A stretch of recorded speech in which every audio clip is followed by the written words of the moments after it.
How to attract the right partner for marriage. Cara mendapat pasangan yang tepat untuk pernikahan. Pernikahan antar bangsa. Pertanyaan, bagaimana cara mendapat pasangan yang tepat untuk pernikahan? Apa yang Alkitab katakan terkait pernikahan antar bangsa?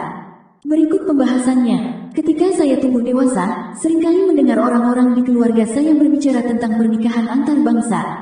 Apakah orang yang berbeda budaya atau berbeda latar belakang bisa berhasil dalam pernikahannya? Saya memutuskan untuk melakukan sedikit riset tentang topik ini untuk menjernihkan beberapa pertanyaan yang saya miliki dan mungkinkah saudara memiliki pertanyaan tentang hal ini. Apa kata Alkitab tentang pernikahan beda bangsa? Tidak ada tempat di dalam Alkitab yang melarang atau mendiskreditkan pernikahan antar bangsa. Pernikahan beda bangsa sama sekali bukan dosa. Setiap manusia diciptakan menurut gambar Allah. Kejadian pukul 1:27. Semua berasal dari nenek moyang yang sama, Adam dan Hawa. Jadi dari mana semua pertanyaan tentang pernikahan antar bangsa ini berasal? Kita akan bahas lebih jauh tentang topik ini dan apa syarat lain untuk pernikahan yang diberikan kepada orang Kristen? Apa yang Alkitab katakan terkait perkawinan antar bangsa? Dalam penelitian saya untuk topik ini, sebagian besar artikel yang saya temukan tentang topik ini mengatakan bahwa ini adalah salah satu topik yang paling banyak dipertanyakan orang-orang di luar sana. Jika saudara ingin tahu jawabannya, saudara dapat menemukan jawabannya di Alkitab. Yang Alkitab katakan tentang pernikahan antar bangsa. Karena perikop dalam kitab Ulangannya pasal 7 ayat 3 dan 4 ayat 3, janganlah menikah dengan siapapun dari mereka, dan jangan biarkan anakmu laki-laki atau perempuan menikah dengan orang-orang dari bangsa lain itu. 4 sebab, mereka akan membuat anak-anakmu menjauh dariku dan menyembahilah lain sehingga murka Tuhan akan menyala atasmu dan dia akan segera membinasakanmu. Dari ayat kitab Ulangan ini sepintas, mungkin membingungkan dan membuat seolah-olah Tuhan ingin agar orang Israel tidak pernah kawin campur. Namun, bagian ini tidak ada hubungannya dengan bangsa dan tapi hal ini berhubungan dengan agama. Tuhan tidak ingin bangsa Israel berpaling darinya, melainkan terus menyembah dan mengikutinya.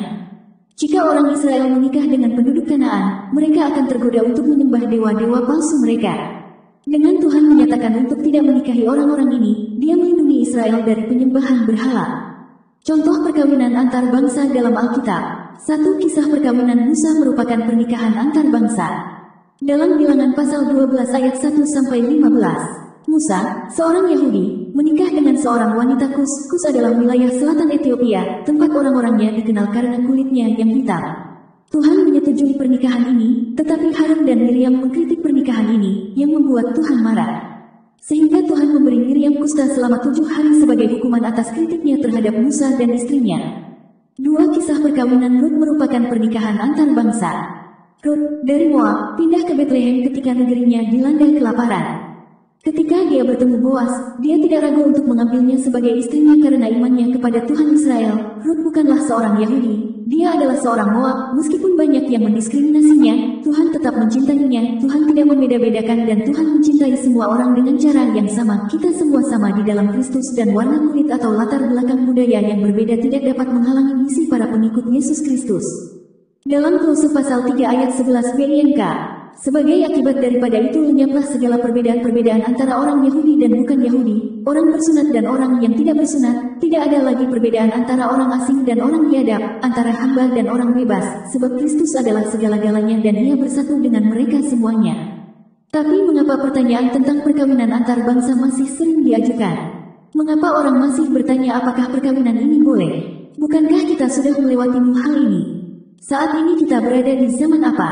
Ada banyak sejarah pengkotak-kotakan dalam hal pernikahan antar bangsa, terutama di Amerika Serikat. Rasisme adalah bagian besar dari kisah as. Perkawinan antar bangsa adalah ilegal sampai tahun 1967, ketika dianggap tidak konstitusional. Mungkin karena hal ini sehingga pertanyaan itu tetap diajukan karena di bagian Amerika atau tempat lain di seluruh dunia, masih ragu dan takut terkait dengan perkawinan beda bangsa, sehingga menggunakan rasa takut sebagai alasan untuk tidak mendukungnya. Bagaimanapun, ini adalah pandangan yang salah tentang perkawinan antar bangsa dan budaya lain di sekitar kita. Setiap manusia diciptakan menurut gambar Allah.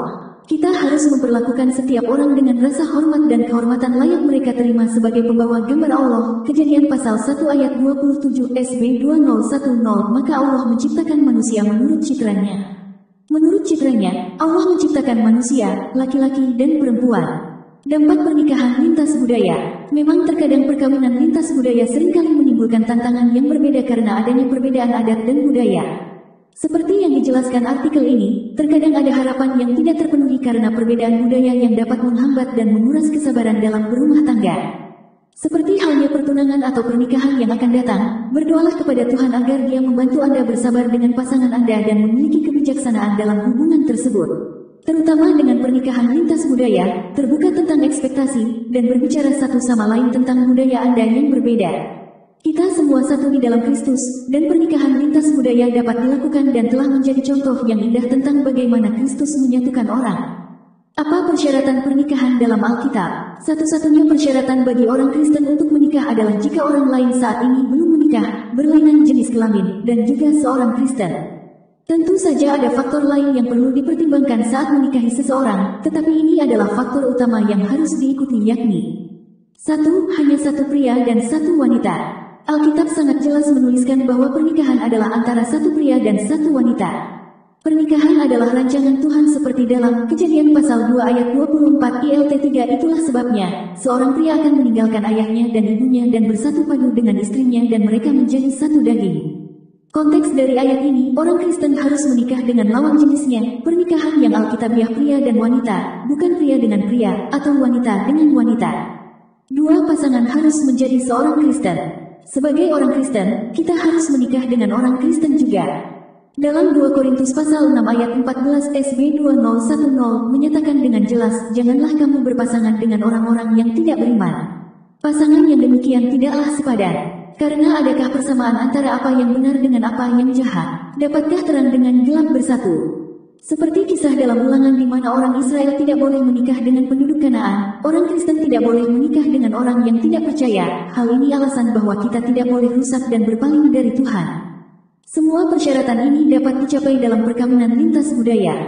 Masing-masing persyaratan untuk pernikahan Kristen ini benar-benar dapat dicapai jika Anda menikah dengan seseorang dari bangsa yang berbeda. Perkawinan beda bangsa itu indah di mata Tuhan dan tidak ada alasan untuk menolak menikah dengan seseorang yang memiliki warna kulit berbeda, tetapi pastikan bahwa untuk siapapun yang Anda harapkan untuk dinikahi, Anda dapat mengatakan ya untuk setiap persyaratan di atas. Esron Community Single Meet Single. Mari bergabung dalam acara Wedding Worship. Minggu tanggal 5 Maret tahun 2023. Pukul 16 waktu Indonesia Barat atau jam 4 sore. Di Gereja Jodoh Holy Spirit Esron Ministry. Yang beralamat di Jalan Pulau Mas Barat 12 atau Tuparef nomor 23, RT 04 RW 09. Kayu Putih, Pulau Gadung, Jakarta Timur. Untuk Google Maps Gereja Holy Spirit silakan klik link di bawah ini. Ibadah Wedding Worship dilayani oleh Worship Leader Pendeta Sharon PTE, Preacher Evangelist Samuel Henry Surentu, Master of Ceremony Pendeta Esron Panggabean Sarjana Teologi, Magister Pendidikan, membahas cara membangun hubungan menuju pernikahan, cara mendapat pasangan yang tepat untuk pernikahan, how to attract the right partner for marriage, info lebih lanjut doa dan konsultasi. 081877937008510060609654